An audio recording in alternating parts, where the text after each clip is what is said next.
As we come up to the end of the year and start thinking about next year, it can be kind of overwhelming trying to think about what to focus on, what to do when, and how you are going to get it all done. But I have been kind of using a simple system over the past 6 years of running my business that I wanted to share with you today to help you plan your entire year in about 30 to 60 minutes. So if you are ready to dive in and do it together to hopefully make this process a little bit easier and less stressful, then let's do it. Let's start the episode.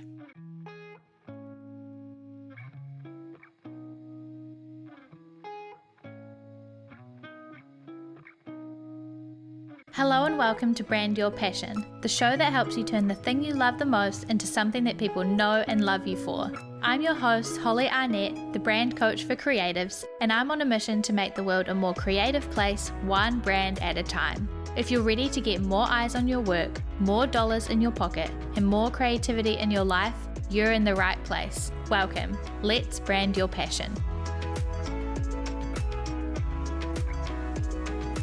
Before we do kick things off, I wanted to let you know that in my program, The Next Level Creative, we do planning workshops together every quarter and every year. So at the start of January, we are going to be coming together for 3 hours to plan our entire year's goals, offers, content, brand, finances, and everything in between. I used to do these in person here in Wellington, where I live, and gather a bunch of creatives together, and everybody loved it because it was time set aside to actually work on your business and do all those things like setting goals, reviewing the last year, making plans. That is so hard to do when you are so busy working on your business. So if you want something like that and you want kind of the accountability and the cheerleading to help you to check in on your business, set some goals, and make your dreams happen in 2024 alongside your fellow creative business owners, and also get everything that you need to help you take your creative business to the next level next year, then now is the time to join the Next Level Creative, because you will get your invite to our annual planning session. So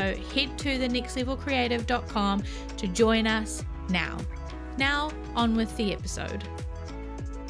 Let's start with this process of planning your whole year. And the first thing that you want to do is choose a theme or a focus for the year. And this is really important because this is going to be the filter for everything else that you do. It really helps you to decide what is important, what's not important, what you can say yes to or no to, what you're going to prioritize or not prioritize. It might seem a little like woo-woo to just pick a word and to have that word guide everything that you do, but it's actually really important and really helpful. I have found this process of having a word or a phrase or a theme for the year actually so useful every time I have done it. So this is what I really recommend doing as step number 1. So this can be as I said, a word or a phrase. So I've had things like refine, simplicity. One year I had the phrase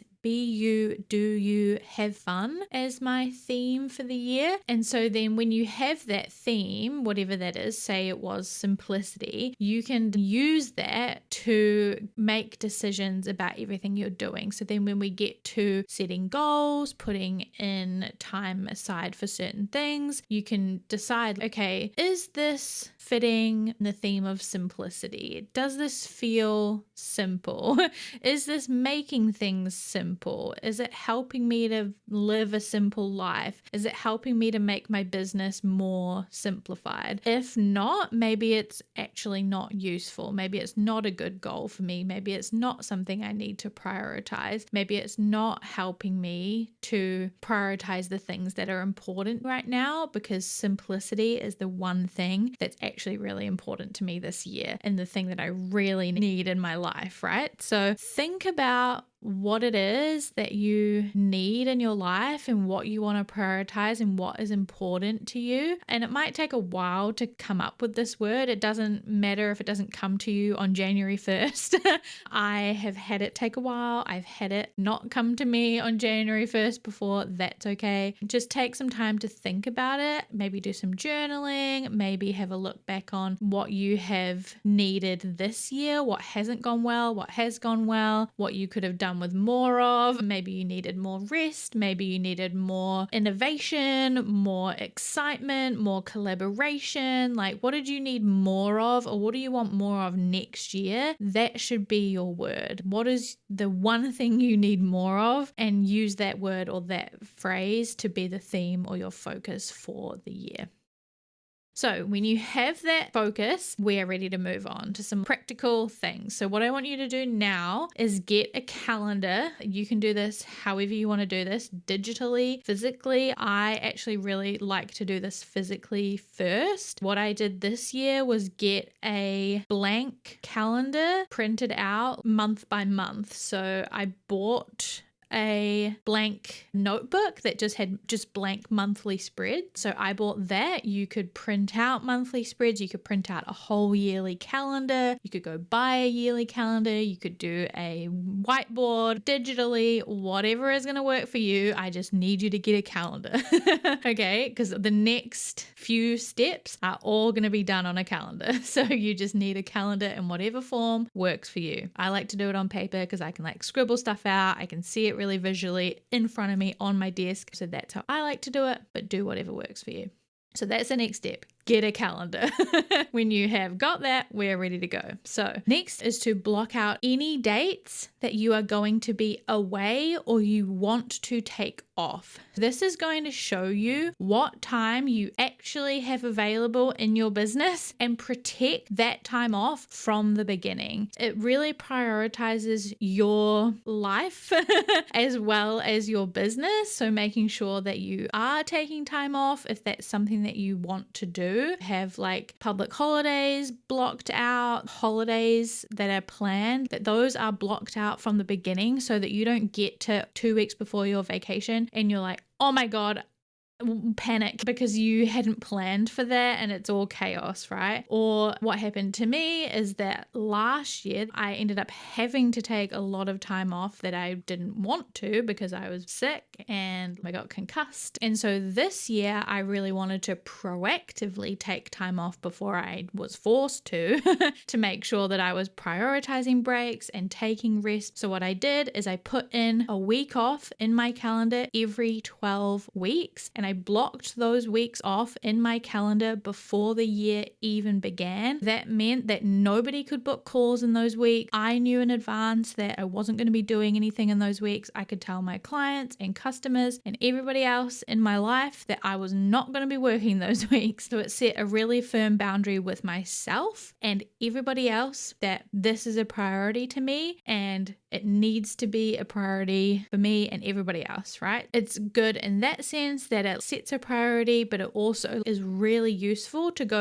okay, I actually don't have 52 weeks in a year. I actually have 42, right? Or I have however many you have. So it's really useful to be able to look at your calendar and go, okay, this is actually the lay of the land that I have, and this is what I'm working with. So that's what you have to do. Step 2 is to go, okay, actually, this is the calendar I'm actually working with. So block out those dates that you're going to be away, public holidays, vacations, etc., or time that you want to be taking off in advance. Do it now, okay? Step number 3 is to then put in any other key dates. So if you are going to be at any market or an event or anything like that, you're going to be launching something, put that in your calendar right now, because that means that you're not going to forget it and it gives you a lot of time to plan in advance so that you can do those things really well. So if you know now that you have an event in March, you can start planning the content to promote that event now. You can start creating or working on on like your email marketing plan now, right? So we can start creating a launch plan now, so you can start teasing things now or creating some hype around it now, instead of getting to a week before the event and realizing I haven't talked about this at all. Okay, so when you put in the key date, it gives you a lot more time to plan in advance and really promote the things that you are doing to the best of your ability, so that we can get the most out of them, so that you can do the things that you are doing justice and really show off what you're doing in the best way possible, right? So that is step number 3. Step number 4 is then to map your key promotional periods onto that calendar. So I then want you to work backwards from each event or launch to figure out when you need to be promoting things. So if you say, for example, like I just mentioned, put in a launch in March, then you can work backwards and say, okay, so if the launch is on March 15th, then I'm going to have that week is going to be launch week. And then the 2 weeks before that, I'm going to do a really intense teaser promotional period, and I'm going to have like an early bird period for 3 days, and then the 4 weeks, the month before that, I'm going to do a lot of sneak peeks, and I'm going to really get the hype going, and I'm going to do a lot of teasers on my Instagram stories and map out those promotional periods. I'm not saying you have to right now figure out exactly what you're going to be saying, but just put in those promotional periods, whether that's just highlighting those sections or just putting a line across each section, or however you want to do it. Just map out those promotional periods onto those calendars. So making sure that we know when those promotional periods are, we're giving you enough time to plan and set up that content and promote those things as well as possible. And we are also making sure that you can see what time you have for other things in your business, right? So if now you can see, okay, I am going to be doing this many events and this many launches, and I'm going to be promoting them all over the place. And you can see, okay, this event is only going to need this much promotion. This launch is going to need a longer promotion. This launch is going to need this long of a promotion-ish. And again, you don't need to fully lock these in now. We're just estimating, but you can kind of get an estimate of these things. It's gonna show you what time you have left. Okay, so this is making sure that you are not going to be overcommitting yourself, burning yourself out, like getting through the year and realizing that you like don't have time to achieve any of your other goals, or that you can't fit them in, right? Okay, so map your key promotional periods on your content calendar so that we can see the bigger picture of everything that's going on and when you are going to promoting things. So when you have done that, step 5 is now you can decide what other goals you want to achieve in the year and when you would like to achieve them. So what you can do here is use your key theme that you decided on at the beginning of this process to guide the goals that you want to achieve. So make sure that whatever goals you have are aligned with your theme or your focus for the year, and make sure that they are going to fit in with everything else that you have going on. So say, for example, you also want to update your website, or you want to launch something else that's new, or you want to do a collaboration or whatever else. Figure out like, okay, does this align with my theme or my focus? And then when am I going to fit this into my year, taking into account all these other events and promotions and when I have time to do that. So that is step number 5. The last step is to then put these projects into whatever task management tool you use to manage your tasks and your projects in your business. So Notion, Trello, or whatever you use. Then you can also like work backwards again, so you can break down whatever your big goal is into smaller tasks. So again, say you decided I'm going to redo my website. That was the first example I gave. Break that down so you can decide, okay, I'm going to do a 12-week sprint. To do that, I'm going to need to do these certain tasks to achieve that. I'm going to try and do that by these certain deadlines, and maybe I'm going to hire this person person, or I'm going to assign this to me, and then I'm going to assign this thing to my assistant or whoever. And then you can actually set some goals and some deadlines and some tasks to get things done. So that is the overall system that I use to plan out my entire year. There are obviously some smaller steps within that to deciding exactly what goals you want to achieve, but that is the overall system. So it starts very big picture, like I said, picking your theme or your focus, looking at your entire calendar, and then you get more and more and more granular and breaking it down into goals and then tasks and then setting deadlines and assigning things to people in that sense. So that's the system.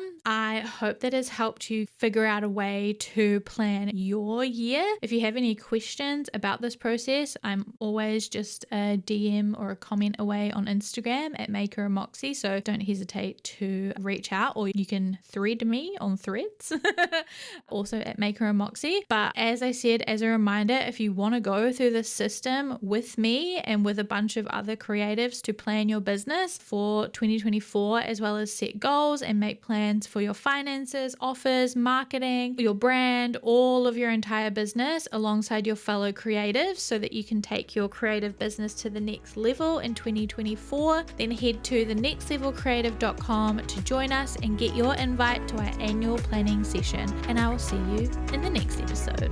Bye! Thanks for listening to this week's episode of Brand Your Passion and choosing to spend time with me learning all about branding, business, and all things creativity. You can find more episodes just like this one at makerandmoxie.com/podcast. If you like this one, you can tap that subscribe or follow button so that you're notified about each and every new episode. And if you've got a spare second, please leave a review on iTunes or wherever it is that you're listening to this podcast, because I would absolutely 100% love to hear from you. If there were some helpful goodies in this episode for you, it would mean the world to me as well if you could screenshot that podcast player right now, hop on over to Instagram or Twitter and tag us at Maker and Moxie. By subscribing, reviewing, and sharing, you're helping reach more creators just like you, so that together we can make the world a more creative place, one brand at a time. We can't achieve this mission without you, so your support means the absolute world. I will talk to you in the next episode, but until then, keep creating.